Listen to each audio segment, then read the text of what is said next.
la existencia del mal o de la maldad es uno de los temas, se podría decir, más profundos que existen para poder resolver teológicamente después del preconocimiento y la predestinación de Dios.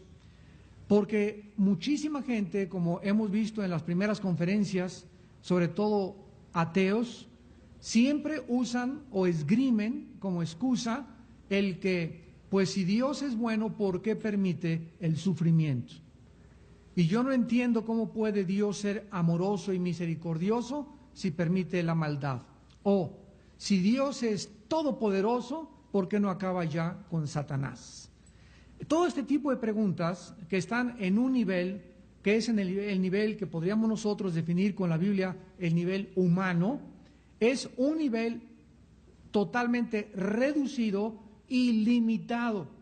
Se encuentra dentro de la finitud de lo que se existe en el pensamiento y la filosofía humana. O sea, el pensamiento humano por per se no puede alcanzar a dar un paso más allá arriba si Dios no le revela lo que está más allá de su finitud. El ser humano, a través de sus investigaciones, a través de sus análisis, a través de la ciencia, a través de la observación, etcétera, etcétera, no puede subir más allá mentalmente de aquello a lo cual Dios lo limitó. Y los seres humanos, de acuerdo a la historia, que han tratado de entender o de querer comprender las cosas que no se pueden comprender por sí solas, ni por nuestra investigación filosófica o científica, se han vuelto locos. Uno de los más grandes ejemplos, dos más grandes ejemplos del siglo pasado, de los dos más grandes filósofos del siglo XX, fueron Friedrich Nietzsche, el filósofo alemán que escribió Dios está muerto, y que así hablaba Zaratustra, y Jean-Paul Sartre, el filósofo francés padre del existencialismo. Los dos acabaron locos. Uno homosexual, internado en un hospital psiquiátrico, y el otro pegando de gritos antes de morir y gritándole a Dios y levantando el puño contra Dios y diciendo lo que él jamás había querido, hacerle daño a Dios. Pero tal vez fue demasiado tarde a la hora de su muerte. Así murió Sartre. Entonces, cuando el ser humano está tratando de creer que tiene respuestas y que puede competir con Dios en su sabiduría, lo vimos hace 8 días, Dios es demasiado alto para que nosotros podamos por nosotros mismos comprenderlo. Y es exactamente lo mismo, dijimos también, como un niño de 3 años que le dice a su mamá, ¿de dónde vienen los niños? Explícame dónde vienen los niños. Entonces la mamá sabe que el cerebro de la niña es igual al cerebro que tiene la mamá.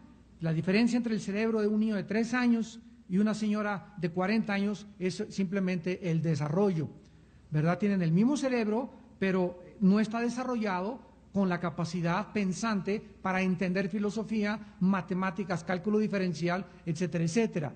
Entonces así vemos cómo el cerebro humano va desarrollándose mientras conocemos y aprendemos, pasamos de kinder a primaria, secundaria, prepa, puedes tener tu carrera, puedes tener un posgrado, un doctorado, una licenciatura, etcétera, etcétera, y nuestra capacidad es limitada.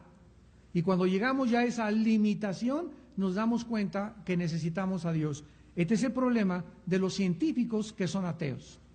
Un científico que es ateo tiene que comprender que cuando la ciencia no le puede explicar el más allá, ni lo que trasciende la capacidad para poder investigar a través de la observación, porque ¿qué es la ciencia? Es la observación nada más. Un científico no puede descubrir nada si no se puede observar y probar en un laboratorio.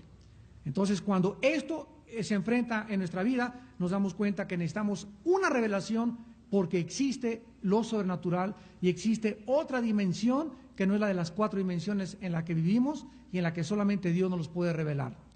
Cuando venimos a la Biblia, encontramos, por ejemplo, esto en 1 Corintios 2, versículos 6 al 8.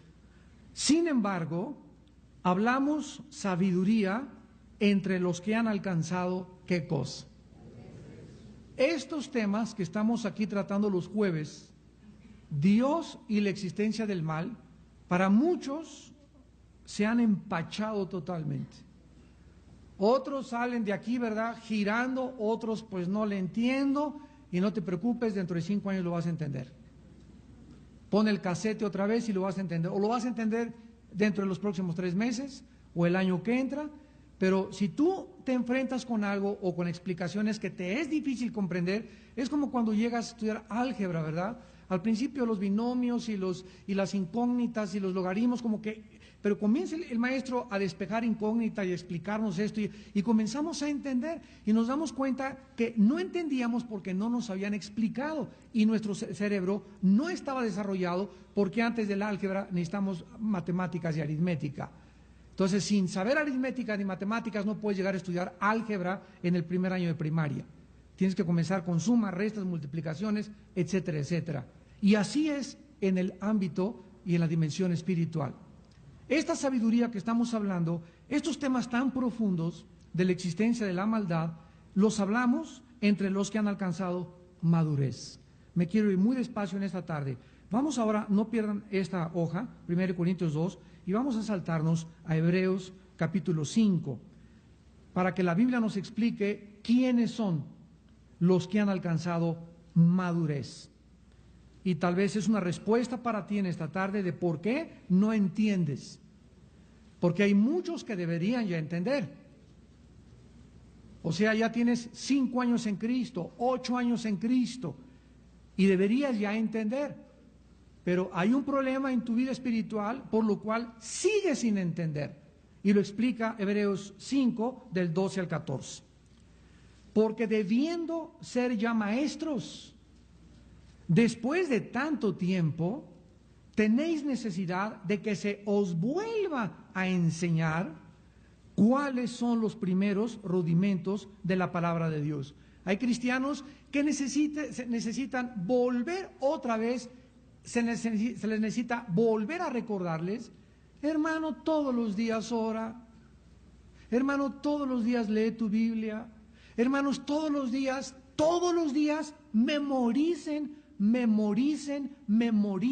memoricen la palabra, 3, 4 versículos diarios. Un cristiano que no memoriza, no puede expandir su capacidad pensante. Porque la memorización es la entrada y la guardada de la palabra. Dice, hijo mío, guarda tu palabra, Proverbios 2, en tu corazón. ¿Qué es guardar? Almacenarla. ¿Y cómo la puedo almacenar y guardar? Si no la memorizo. Josué 1, 8, 9, Josué, de día y de noche meditarás en este libro de la ley para que todo te salga bien. Son el ABC de la vida cristiana. Ahora, si tú como cristiano esto todavía no lo has retenido, no está claramente asimilado en tu espíritu, porque no lo practicas, solo lo sabes, pero no lo vives, no puedes pasar a secundaria. Y te puedes quedar en primaria de cristiano 15 años y tal vez toda tu vida. Debiendo ser ya maestros, se les necesita volver a enseñar. Y dice el versículo 12, y habéis llegado a ser tales que tenéis necesidad de leche y no de alimento sólido. Así como en la vida humana hay 2 tipos de alimentos. Todos los bebés hasta los 2, más o menos 1 año, 2 años de nacidos, ¿qué necesitan? ¿Tamales oaxaqueños? ¿Chuletas? La misma naturaleza, siempre en la Biblia está paralelamente, o existe la similitud entre la vida física y la vida espiritual, porque van paralelas. Si no, no podríamos entender las cosas son del espíritu, si fueran de otro planeta, pero todos los ejemplos están en las plantas, en las semillas, en el nacimiento, en el crecimiento, en el estómago, en todas las cosas que Dios hizo visibles, se pueden comprender las invisibles. Un niño recién nacido nace y Dios lo programa para que lo único que haga es sacarle la leche a la mamá y dormir, chillar, dormir y tomar la leche. Es todo lo que él necesita. No piensa, no sabe nada, está en un mundo que acaba de nacer en la oscuridad, comienza a abrir los ojos a los 2 o 3 meses y ve sombras y comienza a reconocer a la mamá, comienza su oído a acostumbrarse a los sonidos, comienza a reconocer el sonido de la voz de la mamá y el bebé se va adaptando a la nueva vida. Pero ¿cómo puede irse adaptando? Comiendo. Ya después se le dan papillas, gerbercito, y se le pasa con jamoncito picado, hasta que comienzan a salir los dientes y comienza ya a masticar y acaba comiendo alimento sólido. En la Biblia hay leche y en la Biblia hay chuletas de puerco. Hay cosas que las quieres comer y te atragantas. Como un día me habló una viejita como a la 1 de la mañana. Hermano, ¿cómo está usted? Bien, hermana, doña Chole, ¿cómo le va a usted? Pues estoy aquí con el libro de Job. Le dije, hermana, ¿ya leyó usted los Salmos? ¿Ya leyó usted el Nuevo Testamento? No. Le dije, pues por eso está usted empachada. Por eso no entiende. Y me habla la una para que le explique algo que no entiende el libro de Job, la pobre viejita. Pero ¿qué es lo que le pasaba? Pues que se empachó. Entonces tú vienes a la Biblia, oiga hermano, no entiendo Ezequiel, oiga, no entiendo Jeremías, ¿y por qué aquí manda a matar esto? Si tú no has asimilado primero el Nuevo Testamento y no tienes las doctrinas básicas, que son la justificación por la fe, la glorificación, el nuevo nacimiento, la oración, cómo leer la Biblia, cómo orar, si no tienes los elementos y el fundamento, ¿cómo puedes querer brincarte a aprender cálculo diferencial cuando no sabes la tabla del 5? ¿Me van entendiendo? Entonces, hay cristianos que tienen mamila desde hace 10 años y no salen de su mamila. Están acostumbrados a pura leche. Y esos cristianos van a tener un problema muy grave, que es el problema que tienen los niños modernos del siglo XXI, los alimentos chatarra. Y comienzan a acostumbrarse a oír mensajes y predicaciones y estudios bíblicos chatarra. Y comienzan a acostumbrarse a eso que es chatarra. Y si no hay emociones, y si no se caen al suelo, y si no se aparece Juan Diego por ahí volando, y si no hay algo que les conmueva y que digan, aquí está el Espíritu Santo, no pueden sentirse ellos firmes en su fe, ni sostenerse, ni tener una vida de equilibrio, porque comienzan a vivir todo basado en lenguas, en cosas extranaturales, y aunque son buenos los dones espirituales, no son el alimento sólido. Y es como cuando compras una casa y primero le pones las ventanas y no tienes el techo. Entonces tenemos que amueblar nuestra casa. Hay cristianos que en su corazón no tienen fundamentos, la casa no tiene fundamentos. Van a un seminario de esto, y qué bueno, pero no tienen fundamentos, nunca han estudiado doctrina. Si yo les dijera a ustedes, levanten la mano, ¿quién ha estudiado el libro de Romanos? Y las doctrinas de Romanos, de todo el libro de Romanos, versículo por versículo, yo creo que la mayoría no levantarían la mano. Y Romanos, en el primer año de convertido, después de tener un año convertido, es el primer libro que se les tiene que enseñar a los cristianos.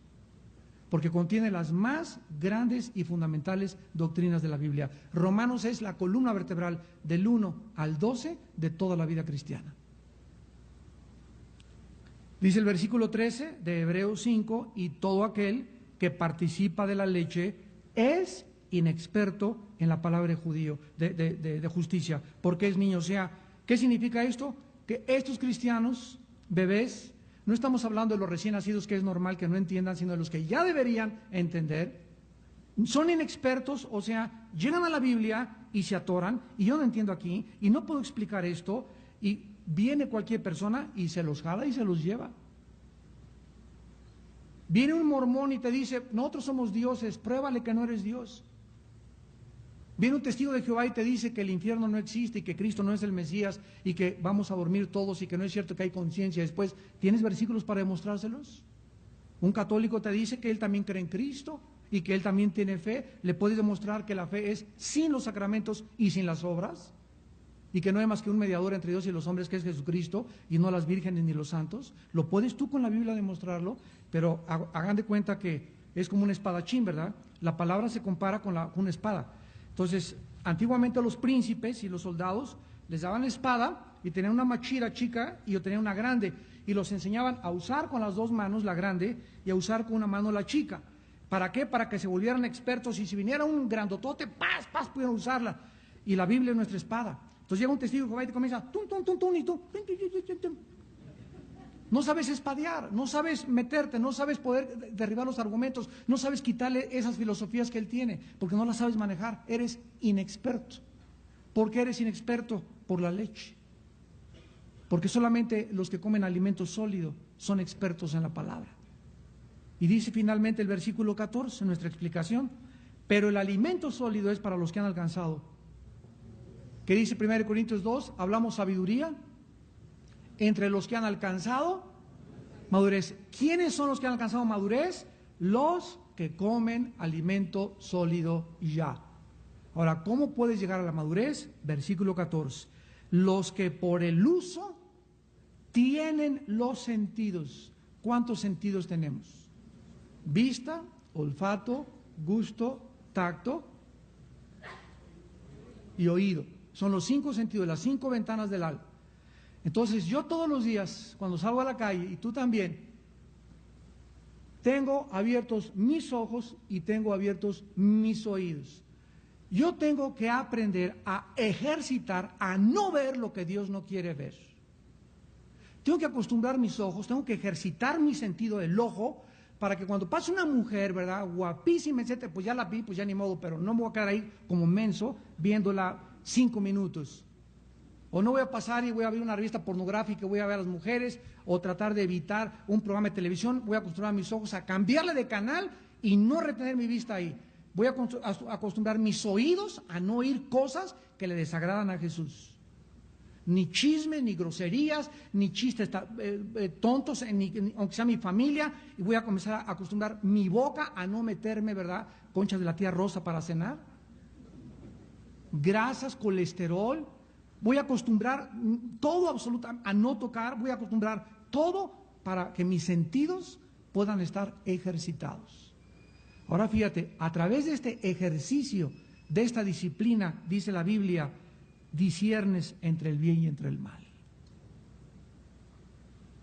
Los que por el uso tienen los sentidos ejercitados en el discernimiento.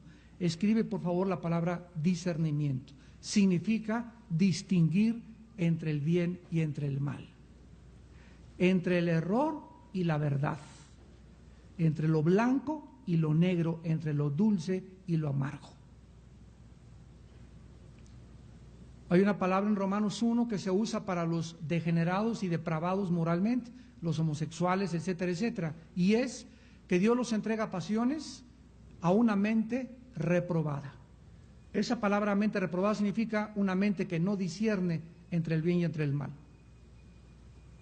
Y una vez, el otro día, bueno, no hace mucho tiempo, está un muchacho, ¿verdad?, muy quebrado el muchacho, y le digo, ¿sabes una cosa? Cristo te ama y Él dio su vida por ti en una cruz, etcétera, etcétera. Me dice, no, es que yo soy mujer.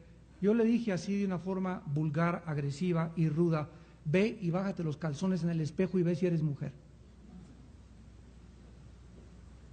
Las mujeres tienen órganos femeninos y tú tienes órganos masculinos. Entonces, ¿por qué tu cuerpo te miente y te dice que no eres mujer? Eres hombre, le dije, y tu constitución física te muestra que eres hombre y Dios te hizo como un hombre. Pero si nosotros no entendemos eso es porque llegan los seres humanos que ya no, imagínate, que un ser humano ya no distinga, ya no sepa qué es, si es hombre o mujer. Qué triste, ¿verdad? De acuerdo a la Biblia, es un juicio de Dios. Se llama mente reprobada. Regresamos a 1 Corintios. Y esta madurez, pues, no la vamos a alcanzar si no ejercitamos. Es un ejercicio diario. Mister Olimpia, esos músculos no los adquirió en 3 meses. Los adquirió en años de estar levante y levante y levante pesas. Ana Guevara no corre como venado ni como gacela de la noche a la mañana. Le entrevistaron el otro día y le preguntaron, dinos un secreto de tu éxito. Y dijo, no tomo, no fumo, no me acuesto con nadie, no voy a fiestas, no voy a discos, etcétera, etcétera. Quiero pagar el precio. Lo que dice 1 Corintios 9, 25 y 27. El que es atleta, de todo se abstiene. Ahí está. Hace poco estaban sacando un reportaje, ¿por qué los de la América ya no la hacían? Porque se volvieron unas nenas. En el Hotel Princess, por aquí, por allá, bien pagados, etcétera, etcétera. Llega Beckenbauer, o como se llama este holandés, Ya saben lo que les digo a la América, se va a levantar a tal hora, no quiero esto, no van a fumar en esto, no van a ir a discotecas, estas cosas, y que no, lárguese, porque le autorizaron a hacer eso. Y se necesita una disciplina férrea para ser atleta. No se puede, quiero destacar aquí la estrella, se vuelven vedettes los jugadores, los deportistas, los atletas, se vuelven vedettes, nenas. ¿Por qué? Porque comienzan solamente a ser admirados y no saben que no dura. Son 5 o 10 años los que pueden jugar fútbol, ya a los 30, 35 ya no te contrata nadie. Y tú tienes que dar durante toda tu juventud lo mejor que puedas, pero tú nunca podrás ser un buen atleta, ni ser una Ana Guevara, ni ser un clavadista como Joaquín Capilla lo fue, etcétera, etcétera, si no pagas el precio de la disciplina. Hablamos sabiduría entre los que han alcanzado madurez. Y dice el versículo 7 de 1 Corintios 2, que esta sabiduría de Dios es una sabiduría en misterio o escondida o oculta. Vayamos a Mateo 13 y escuchemos de Jesús la explicación. ¿Qué significa esto de que la Biblia contiene sabiduría escondida, oculta?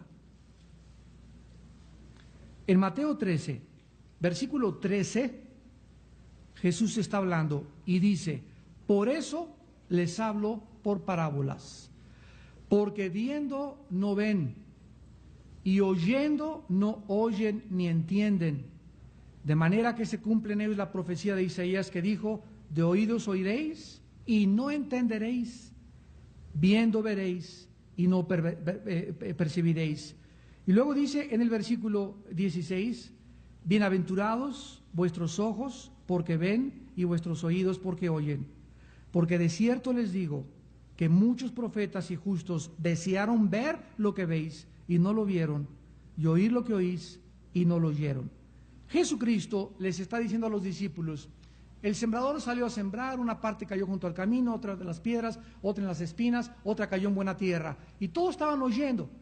Y los discípulos en ese momento tampoco tenían entendimiento. ¿Qué quiere decir eso con que una semilla cayó en las piedras, otra en las espinas, otra vinieron las aves y se las llevaron y otra dio tierra? Entonces Cristo, la explicación no se le da a la gente que lo oyó, sino que agarra a los discípulos, los toma aparte y les dice, a estas personas no les es dado entender, pero a ustedes les es dado entender los misterios del reino de Dios. Y entonces les comienza a explicar las parábolas.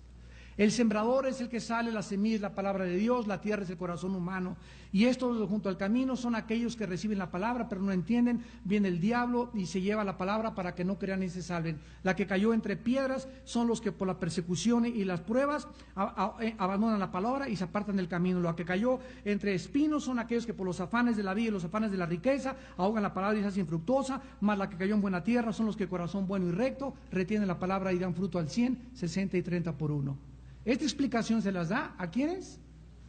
A los que fueron llamados a recibir y a entender la sabiduría, el misterio, y somos nosotros. Somos nosotros.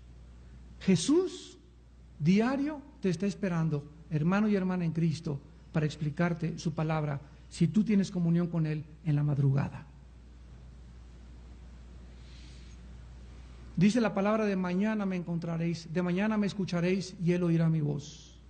No hay momento en el día más santo y más sagrado que la madrugada. Más de 100 veces en la Biblia, comenzando con Marcos 1:33 en adelante con el Señor Jesucristo, que aun cuando el sol no salía, se levantaba de mañana a un lugar aparte y oraba a su Padre. El Hijo de Dios buscaba la madrugada para tener comunión con su Padre Celestial. ¿Y tú? ¿Y yo? ¿Qué vamos a hacer? Si Él nos da el ejemplo para que sigamos sus pisadas y nosotros no tenemos esa comunión con Él. No, pues yo, hermano, yo a las 11 de la mañana, yo antes de acostarme en la noche, antes de ver las noticias, abro la Biblia y me echo una persinada y ahí quedó la cosa, ¿no? Y así te van a pasar los años y los días porque nunca has entendido qué cosa. Nunca has querido entender que lo más importante en esta vida es la palabra de Dios.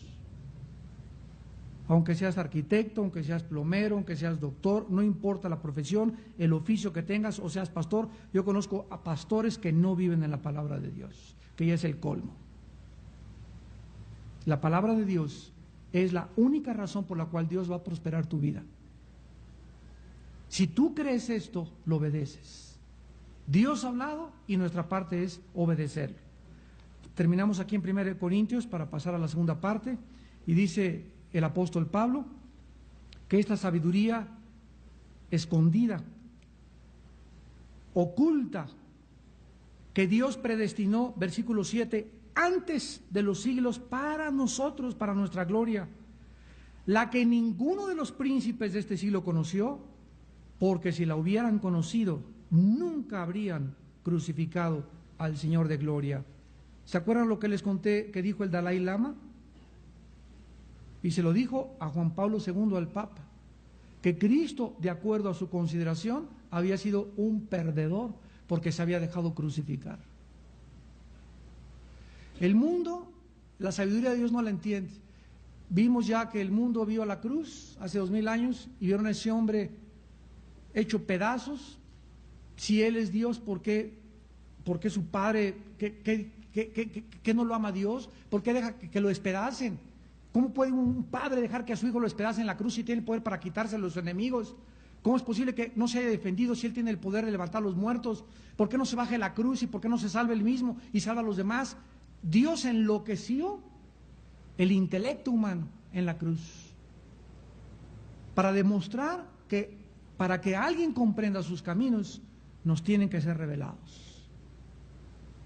Y pasó el tiempo y nosotros ya entendemos que lo que parecía en esa generación un desastre, una terrible tragedia, algo que no podía ser real dentro de nuestra capacidad finita, Dios lo consideraba sabiduría y poder. El poder y la sabiduría de Dios, escondida en la crucifixión de Cristo. Y ¿saben algo? Que todo el universo, el átomo, las galaxias, la Biblia, la teología, todo gira alrededor de la cruz. En la cruz se encuentra la sabiduría y el poder de Dios. Si estas personas, saben ustedes que la guerra más grande que ha existido no va a ser la Tercera Guerra Mundial ni el Armagedón. Ya tuvo lugar hace 2000 años en el Monte Calvario. En el Monte Calvario se dieron cita todos los poderes de la maldad y de Satanás y del infierno. Todos los ángeles y los demonios se citaron todos a las 3 de la tarde en el Monte Gólgota. Y bueno, si hubieran podido ver el mundo espiritual, la gente era como un avispero así alrededor de Cristo. Todos los demonios acercándose a Cristo, ahí está, tonto, loco, ya ves, esto y el otro. Y Jesús ni siquiera abría su boca. Padre, perdónalos porque no saben. Tanto los seres humanos como el mundo invisible, Él estaba, y además de toda esta presión de Cristo, y además de todo esto desprecio y vituperio y gritos de los demonios, de los ángeles caídos, del espectáculo que fue hecho, el Padre lo abandona y lo deja solo en la cruz. Y es cuando Jesús grita: Dios mío, ¿por qué me has desamparado?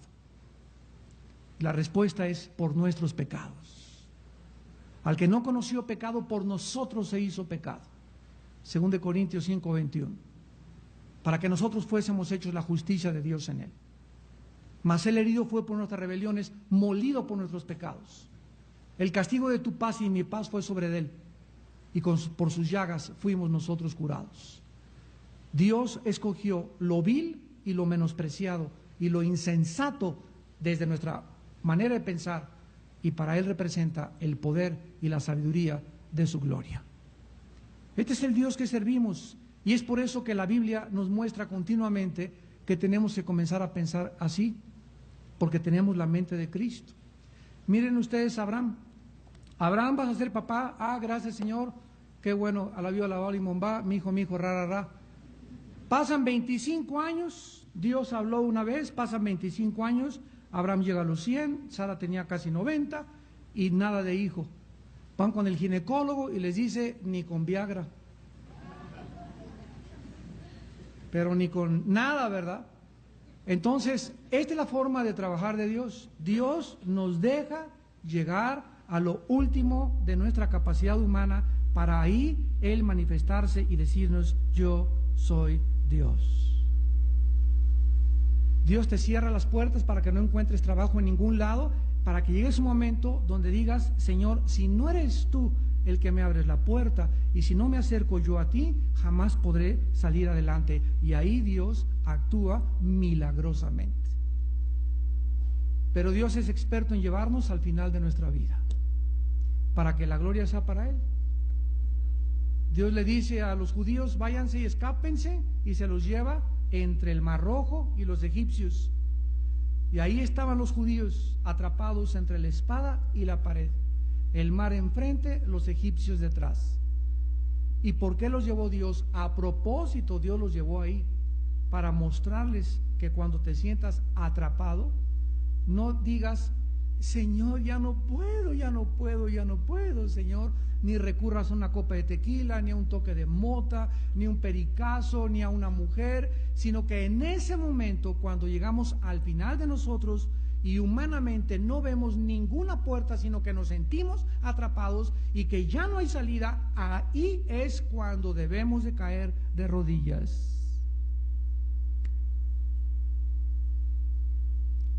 Ahí es donde vas a encontrar a Dios y a conocer a Dios. Clama a mí y te responderé y te enseñaré cosas grandes que tú no conoces. Pero Dios hace esto a propósito para que lo descubramos. Hay cristianos que saben que existe Dios y pues que es la Biblia, todo intelectualmente, pero hay pocos cristianos que conocen no solamente la sabiduría, sino que no conocen el poder de Dios. No se ha manifestado Dios en su vida con poder, no lo has experimentado en tu vida. Así que digas, Dios mío, pero esto fue de ti. Nadie más que tú lo pudiste haber hecho. Y es triste esto, porque cada vez que encontramos un milagro de Dios en nuestra vida, que nos abre una puerta o que algo sucede, fortalece nuestra confianza, el fundamento de nuestra fe. Cuando Dios le dijo a Josué, dale 7 vueltas a Jericó, ahí estaba Josué, 1, 2, 3, al cuarto día los generales se han de haber acercado y le han de haber dicho a Josué, Josué, ¿ya te calentó la cabeza el sol?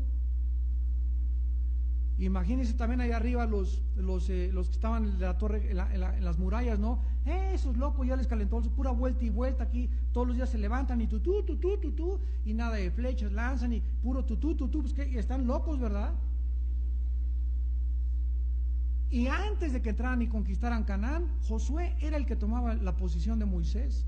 Y la primera lección que Josué tenía que aprender era esa, que no es con espada ni con ejército, que Jericó iba a caer sin una sola flecha. Ahí estaba Josué, ¿cuántas escaleras vamos a mandar? Tenemos que mandar unas catapultas, ¿no? Pues estratégicamente, militarmente hay que apuntarle por acá. Dice la Biblia, no es del que quiere ni del que corre, sino de Dios que tiene misericordia. Si Jehová no vela, en vano vela la guardia. Por demás es que te levantes en la mañana y por aquí y tengas 2 turnos de trabajo, porque si no es Dios el que provee y el que te va a ayudar, puedes trabajar 3 turnos y vivirás siempre sin disfrutar la vida. Porque al que le agrada, Dios le da paz y todas las cosas para que las disfrutes, porque Dios nos quiere dar todo para que lo disfrutemos. Pero tenemos que aprender a conocerlo. Oremos.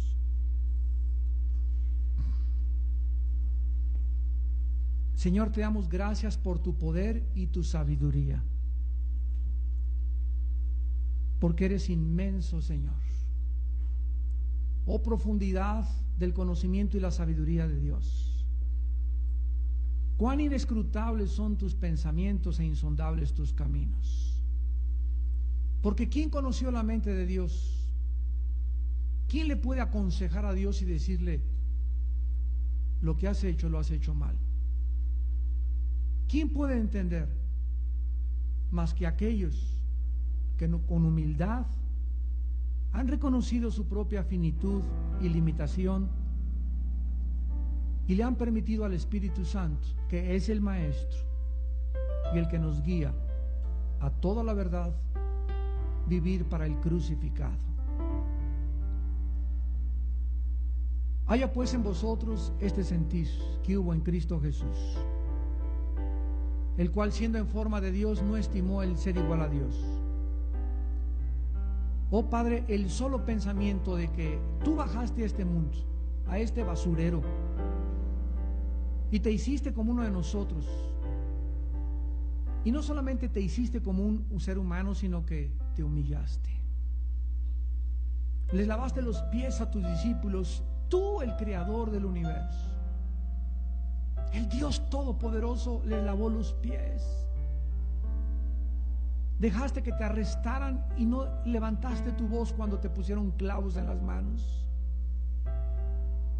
cuando te pusieron coronas de espinas y clavos en los pies, y te gritaba y te insultaba la gente como animales desbocados. Tú enmudeciste y no abriste tu boca. Como un cordero, el Hijo de Dios fue llevado al matadero. ¿Por qué hizo todo esto? Porque detrás de todas estas acciones insensatas, débiles y tontas a los ojos humanos, se encontraba el poder y la sabiduría de Dios. Y Dios al mismo tiempo enloquecía la sabiduría de los sabios y desechaba el entendimiento de los entendidos, para avergonzarnos, para decirnos que nunca por nuestro intelecto le conoceremos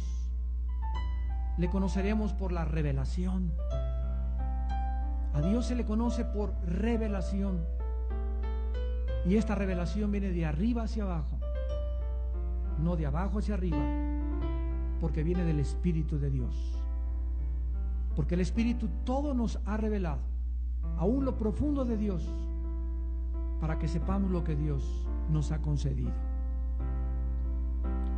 En esta noche vamos a hacer dos oraciones. Una, en primer lugar, para todos los cristianos que tienen ya varios años de profesar, seguir a Jesús, y siguen sin entender tan pocas cosas de la Biblia. Y cuando se les da carne, se atragantan, se empachan, no asimilan, y otros hasta se enojan por no entender. Pídele perdón en esta tarde a Dios, hermano, hermana, de tu pereza espiritual, de que el mejor de tu tiempo, que es en la madrugada, levantarte, no se lo das a Dios. Y Dios merece lo primero de nuestra vida, y al amanecer lo primero es el tiempo. El diezmo del tiempo también es importante dárselo a Dios. Dile a Dios que vas a tratar de cambiar y tener disciplina en tu vida, y te vas a esforzar en memorizar la palabra, y vas a tratar de meditarla y pensar en ella. Vas a llevarte versículos en tu coche, en tu oficina, y los vas a pegar ahí junto a tu escritorio para estar pensando y memorizándolos todos los días, hasta que puedas memorizar un capítulo a la semana de la Biblia, y tú verás cómo Dios te hará prosperar, y todo lo que hagas, escucha, todo lo que hagas te saldrá bien. Por cuanto en mí has puesto tu confianza, dice el Señor, yo también te bendeciré, te libraré y te mostraré y te daré larga vida. Pondré tus pies sobre la peña y un cántico nuevo en tu corazón. Me alabarás y me conocerás, porque has entendido que la obediencia es mejor que el sacrificio. Y en segundo lugar, todos ustedes en esta noche que aún no tienen a Jesucristo y que estás comenzando a entender que necesitas arrepentirte de tus pecados, tienes que entender en esta noche que no puedes salir de esta puerta y ser la misma persona y creer que Cristo murió en una cruz y pagó con su sangre por tus pecados. En esta noche tienes que entender que necesitas a Dios, y que mientras tú no tengas a Dios en tu vida y no lo obedezcas, irás en una espiral de degradación moral, de destrucción y de confusión durante toda tu vida, hasta el día de tu muerte. Y cuando despiertes, despertarás en el infierno.